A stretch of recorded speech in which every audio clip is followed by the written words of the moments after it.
bienvenidos. Segunda parte de la historia de Salvador Lograsso. Hoy, aquí en Historias que hicieron la historia. Como les dije la semana anterior, si la primera parte le gustó, esta segunda parte le va a emocionar. Salvador tiene la particularidad de acercarse permanentemente a quienes lo consultan y a quienes comparten con él muchas horas en el Colegio de Médicos Distrito 2, que tiene su sede en Avellaneda. Y Salvador es un hombre que ha hecho de la amistad realmente un culto. Por eso creo que las repercusiones que tuvo el primer programa se van a multiplicar con esta segunda parte. Pero vamos directamente al testimonio del doctor Salvador Lograsso.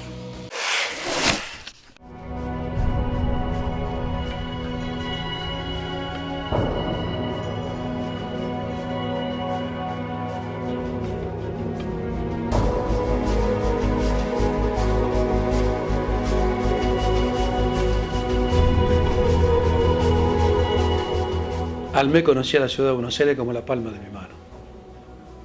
Y hablaba un castellano que parecía que ya no era más el siciliano y el Pirino Gampa. Porque el barrio me obligaba, porque nos cargaban, porque nos decían de cosas y porque además no teníamos mucho contacto con las familias y con los paisanos. El dueño de casa, que era un italiano, se fue a vivir a Bernal y los únicos italianos eran mi madre, mi padre y yo, que hablábamos en dialecto. El resto de la gente era gente de Buenos Aires que hablaban castellano. Y los muchachos del barrio todos hablaban castellano. Nadie hablaba italiano, por lo tanto se fue perdiendo un poco el acento y hubo la necesidad de aprender rápidamente. En esa casa, en ese negocio que hoy no está más, los dueños habían sido empleados de Luz Ferrando. Una casa importantísima de Buenos Aires, que tenía como 40 sucursales en toda la provincia. Pero yo siempre había sido una persona de estudio. Entonces, un día mandé una nota, una carta a la Secretaría de Trabajo, que en aquel entonces manejaba Evita, para preguntarle cuál sería la orientación más importante de un emigrante llegado a la República Argentina como futuro para estudio. La mandé como un pretencioso, nunca pensé que me iban a contestar. Tal vez un poco el recuerdo de mi infancia anterior. Pero con gran sorpresa recibí una respuesta. Me dijeron, la República necesita técnicos, necesita industrias y necesita constructores. Por lo tanto, ¿por qué no estudia en una escuela técnica? Bueno. ¿Cuál era el centro más importante de Buenos Aires? El Otto Krause. ¿Dónde fui yo? Al Otto Krause. Y me anoté en construcción, porque mi padre, como estaba trabajando de albañil, supuso que podía ser la continuación de algo que le había iniciado en este bendito país. Entonces, la sucursal que tenía el Otto Krause estaba en la calle Carabobo, a media cuadra de Alverde y a una cuadra y media de Rivadavia. Entonces, todas las noches a estudiar construcción en la calle Carabobo. Y yo viviendo en Dosú. Imagínense ustedes el traslado que significaba todo eso y el tiempo. Es decir, trabajar, ir a estudiar y volver a tu casa. Volvía todos los días no menos de las 1 a 2 de la mañana, viajando al colectivo 85, que lo tomaba en Leandro Alén y Corrientes, porque salía del Correo Central y no dejaba 2 o 3 cuadras de donde yo vivía. Hice hasta tercer año de construcción, hasta que descubrí que realmente no era mi real vocación. El óptico técnico que trabajaba en la casa donde yo trabajaba se llamaba José Mauriño. Un tipo que bailaba el tango como los dioses. Y vivía en la calle Humberto Primo al 900, en plena Constitución. Y él iba a estudiar a una escuela nacional de la calle Constitución y Entre Ríos, que era una subsidiaria del Joaquín B. González de la avenida Monte de Oca. Dijo, ya que no vas a seguir eso, ¿por qué no estudias Nacional? Porque te permite con eso la posibilidad de después estudiar cualquier tipo de carrera. Bueno, me anoté en el Joaquín B. González y fui a estudiar la calle Constitución y Entre Ríos.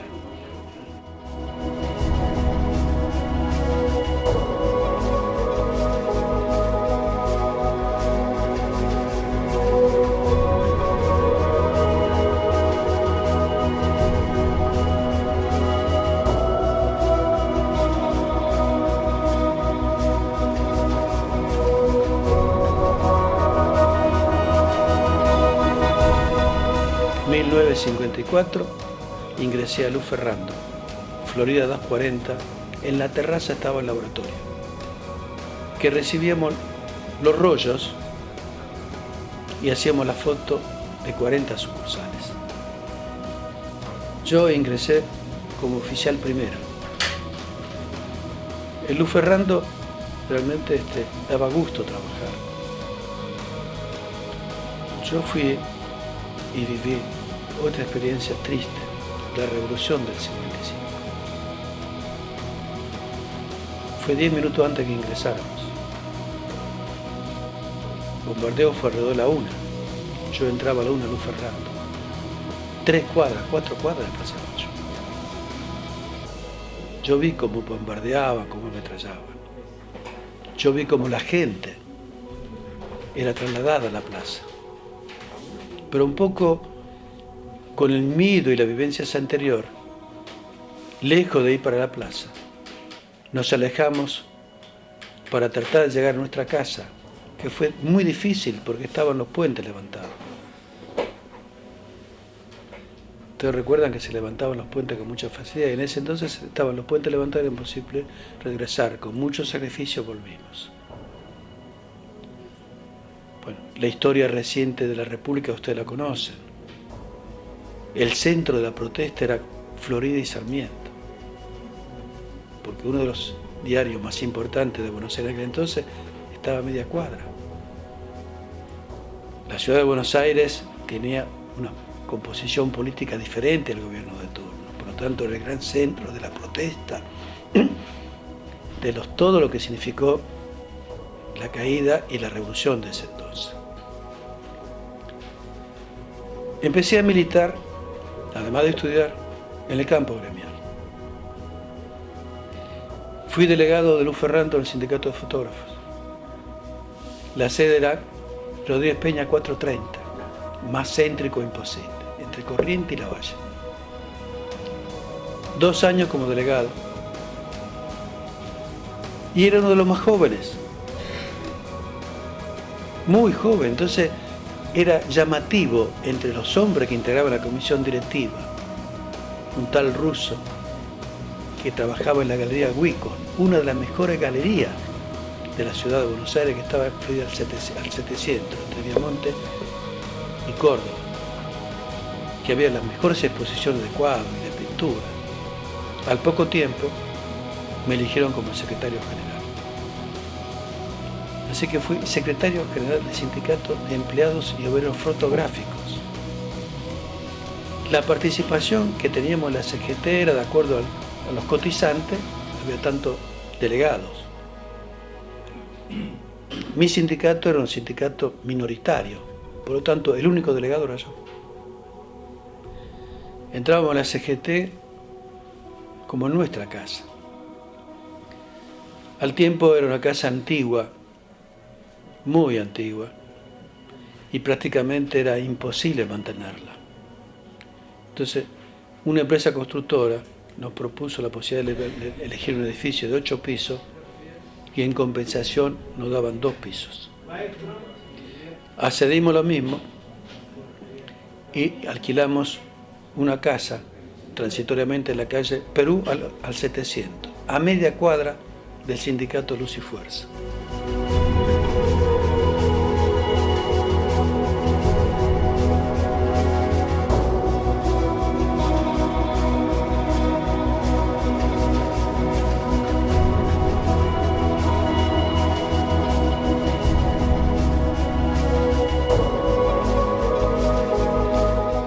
Terminó el estudio en la secundaria y bueno, ¿cuál va a ser la carrera que íbamos a hacer? Medicina. Un amigo, el gallego Rama, que vive en la calle Buera, a media cuadra de Mariaga, Lanús, quienes conocen no saben por dónde queda, a 2 cuadras del Camino General Belgrano. Nos anotamos en La Plata, 1959. Secretario general de un sindicato, concurrencia todos los días a hacer la actividad gremial, estudiante de medicina.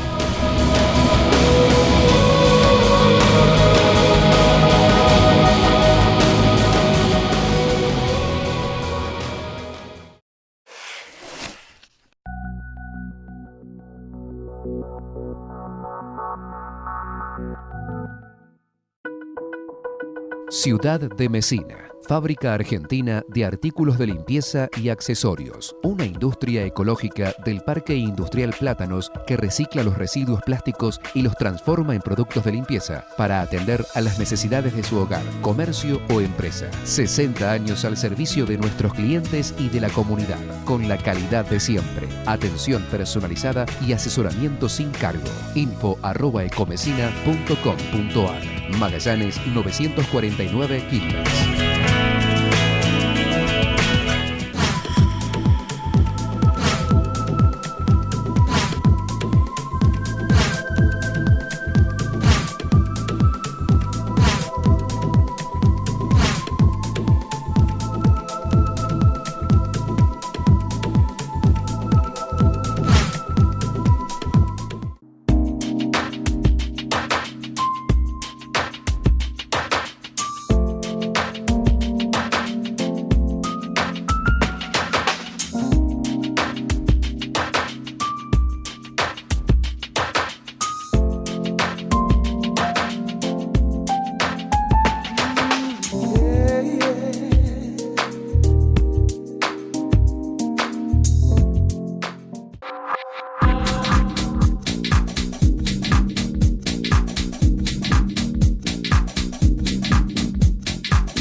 A los pocos días, en la Facultad de Medicina de La Plata había muchos extranjeros, peruanos, bolivianos, había muy pocos argentinos, había muchos provincianos.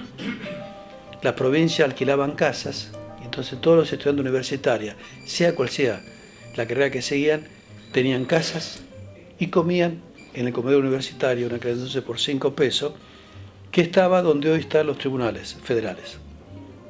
8, 50, 51. Ese era en aquel entonces yo estudiaba el comedor universitario. Viajaba con el tren de las 6:53 para llegar a La Plata antes de las 8. En aquel entonces los trenes llegaban a horario y salían a horario.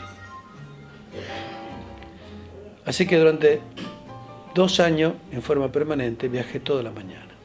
Y los grandes profesores de la medicina estaban en La Plata y fueron nuestros maestros y tenemos un profundísimo respeto, cosa que lamentablemente hoy se ha perdido. Seguí trabajando además hasta el año 58, 59, en Luz Ferrando, hasta que pude haber pedido que me despidieran y cobrar un montón de plata por mi estabilidad gremial. Pero a mí me enseñaron a ser una persona honrada y ganar el dinero con el trabajo. Presenté la renuncia y me fui. Y me dediqué exclusivamente al estudio y a la formación sindical. En el 57 nos intervinieron el sindicato. Y vino un contador y un abogado. Un abogado que tenía su estudio jurídico frente al Nacional Buenos Aires, la calle Bolívar. Aprendí muchísimo de él. Un hombre amable, culto, capaz, pero por sobre todas las cosas enseñaba y transmitía. Y el contador terminó siendo un íntimo amigo mío. Se llama Iglesia y hasta hace pocos años fue el encargado de llevar mi declaración jurada. 57, y estamos hablando de casi más de 30 años de convivencia conjunta.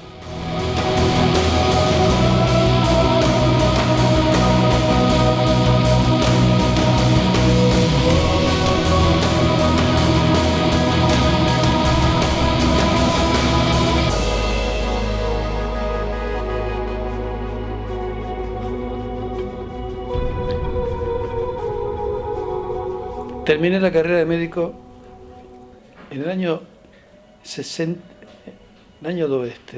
1963, me pasé a Buenos Aires, con cuarto año terminado, porque era el último año de ciclo. Después empezó la unidad hospitalaria. Y en el 63, en un año, terminé mis estudios. Yo no podía darme el lujo de perder tiempo. Yo necesitaba trabajar, porque tenía que ayudar en mi casa. Me tenía que ayudar yo y me tenía que solventar los estudios. Así que el 23 de diciembre del año 1963 terminé mi estudio. Un siciliano de Leonforte, provincia de Enna, un inmigrante, cuyo orgullo para mis padres era tener una chapa en la puerta. Creo que era un poco la revancha de lo que nos pudieron hacer y decirle al mundo de que éramos capaces de poder llegar, que también nosotros teníamos capacidad como para llegar. Así que prácticamente yo llegué a las 5 de la mañana a mi casa y nadie sabía que yo rendía la última materia. Ni mi novia, la única mujer que yo tuve, mi esposa, ni mi madre, ni mi padre sabían absolutamente nada. Cuando llegué me acosté y cuando me levanté, que era para comer, le dije: señores, terminé el estudio y me recibí. No puedo transmitir la sensación de lo que fue en mi casa el doctor. Bueno, no había muchos familiares. Yo tenía un solo tío, tenía una relación brillante, tampoco había tenido hijo él, había adoptado una chica que en ese momento estaba casada, así que fue un festejo demasiado íntimo. Y ahí empezaba el gran problema. ¿Qué hacer? ¿De qué vivir? ¿Cómo orientarse en la vida? Ya tampoco mucho tiempo más podía yo seguir como secretario general y médico. La gente de la comisión directiva me rogaba que no me fuera. Y lo primero que hicimos, siendo yo secretario general, hicimos un convenio para que los fotógrafos tuvieran una obra social. ¿Y saben con quién se firmó el convenio? Con un médico que tenía un contrato con un sanatorio de Avellaneda. ¿Sabe cuál era? El Ato Litois. Que en aquel entonces era un sanatorio de oftalmología.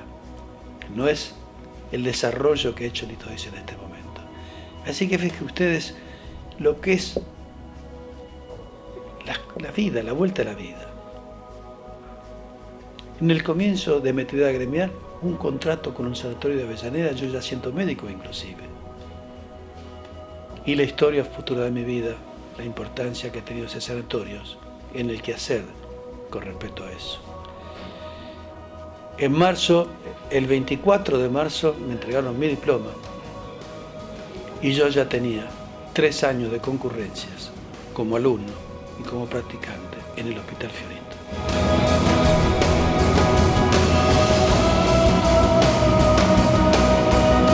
Mi historia como médico arrancó y terminó en el Hospital Fiorito. Pese, y esto último, a que yo tuve tener la posibilidad de ser becado por el consulado italiano y poder concurrir a algunos centros de mayor envergadura. Pero yo vivía a 8 cuadras del hospital. Por lo tanto, no tenía ni siquiera para el colectivo y era más fácil llegar caminando. Gracias al Hospital Fiorito y gracias a muchos amigos que alguna vez diré quiénes son, no son muchos, pero que hemos formado una familia. Pasé 40 y pico de años en ese hospital, 35 años de guardia de los días sábados. Toda la historia de Avellaneda la conozco, política, social y económicamente. El hospital fue mi segunda casa. Me casé con la única novia que tuve y mi mujer fue el único novio. Por rara coincidencia trabajaba en Lufa, en la Franco Inglesa, media cuadra de donde yo trabajaba. Allí hicimos casi el noviazgo permanente. Y ella nos conocimos porque la abuela vivía frente a mi casa. Y yo era el tenito del barrio. Ella era una hermosa mujer. Yo conocí a mi mujer cuando tenía 13 años. Y vivió conmigo hasta que murió.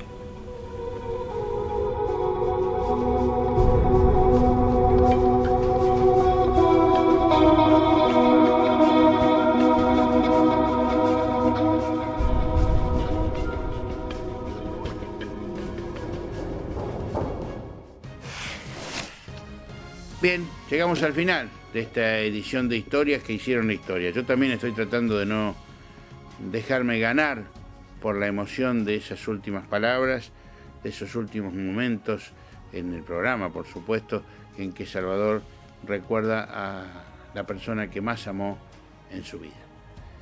Pero creo que esos ejemplos, esa virtud de poder decir lo que uno siente, se suma a las otras virtudes de Salvador Lograsso, que como ser humano seguramente tendrá también sus defectos, pero que en este programa en particular no han surgido los mismos. Gracias, hasta la semana próxima cuando les digamos que estamos en Historias que hicieron la historia.